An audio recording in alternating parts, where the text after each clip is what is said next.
दर्शन नमस्ते, के छ खबर? सन्चै आरामै हुनुहुन्छ? म पनि सन्चै आरामै छु। Welcome to my new day new blog है गाइज। आज चाहिँ म दाढी कपाल काट्न जाँदैछु है, मिलाउनको लागि टक्क लाएर। पर्सि चाहिँ इभेन्ट छ नि, त्यसको लागि पनि लुक्स गुड है त गाइज। हिजो मैले भ्लग बनाउनु पाएर ट्रेनिङ पनि गरेको थिएँ पार्टनरसँग, तर भ्लग चाहिँ हाल्नु पाएन है गाइज, केही छैन।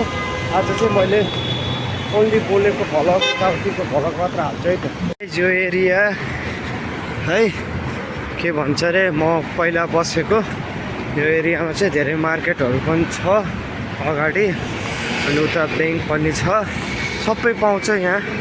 राम्रो एरिया छ, सबभन्दा बेस्ट एरिया थियो। विच इज म चाहिँ सबभन्दा पहिला यहाँ बसेको थिएँ नि त।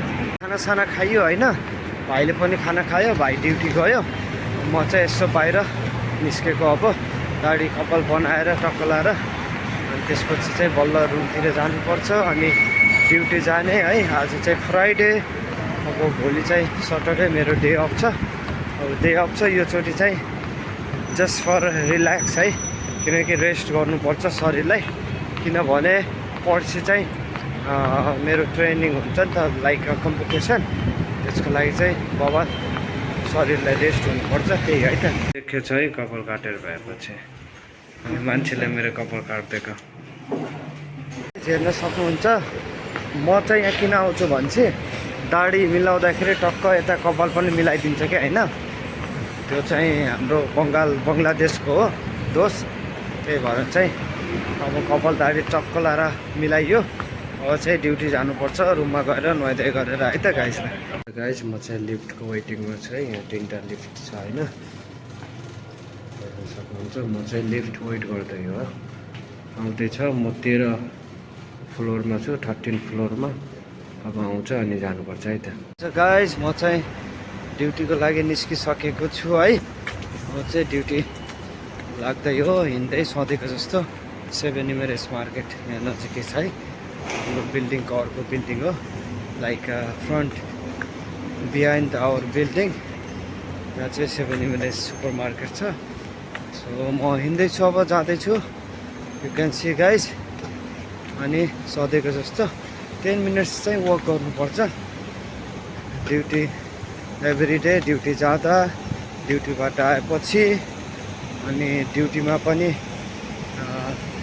ड्युटी सकेर भ्याइसकेपछि पनि हिँड्दै। Oh my god, but good, that's why I have a good legs, very strong legs भनौँ।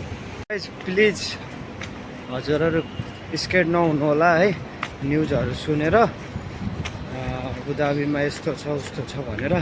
स्टिल भेरी गुड है, very good, no problem at all.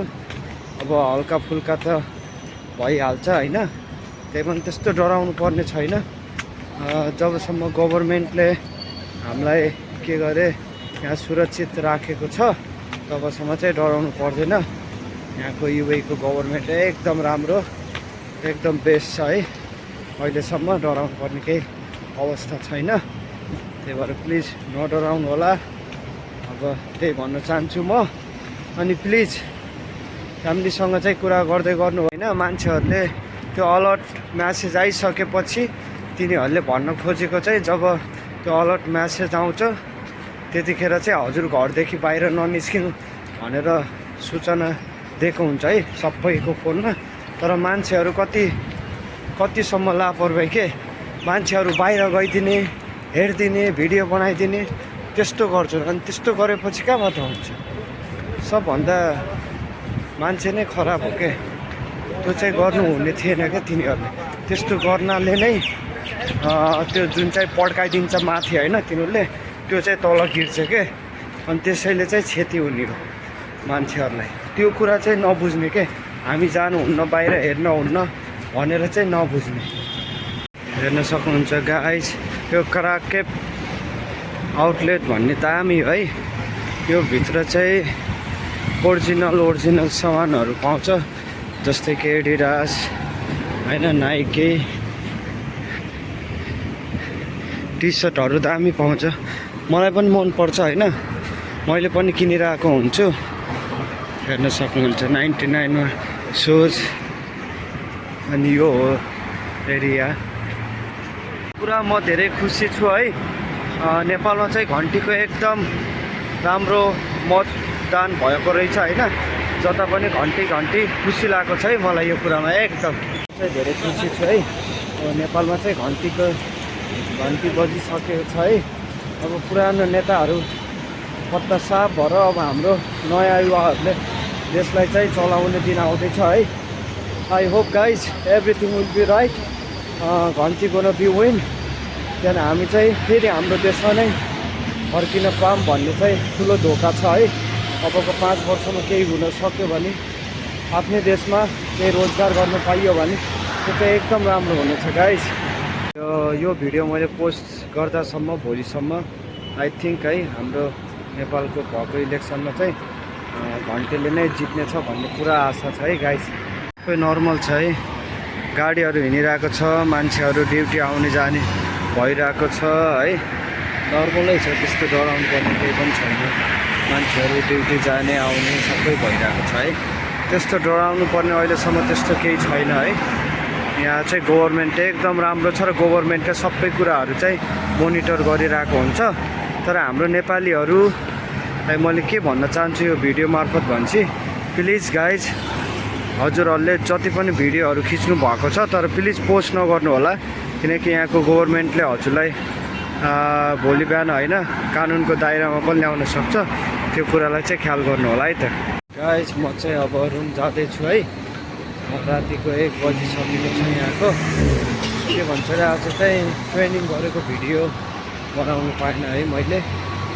त्यही भएर आज काम सम्झाइयो। 1 घन्टा अगाडि नै काम भ्याएर आइसकेँ म होइन। अब रुम जाँदैछु। हेर्न सक्नुहुन्छ दाबी छ वेदर पनि।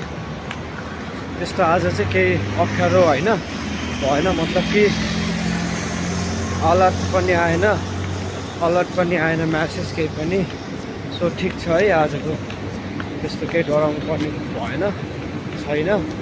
अब चाहिँ म रुमतिर लाग्दैछु है। अब रुममा जानुपर्छ फ्रेस भएर सुत्ने। भोलि चाहिँ छुट्टी छ।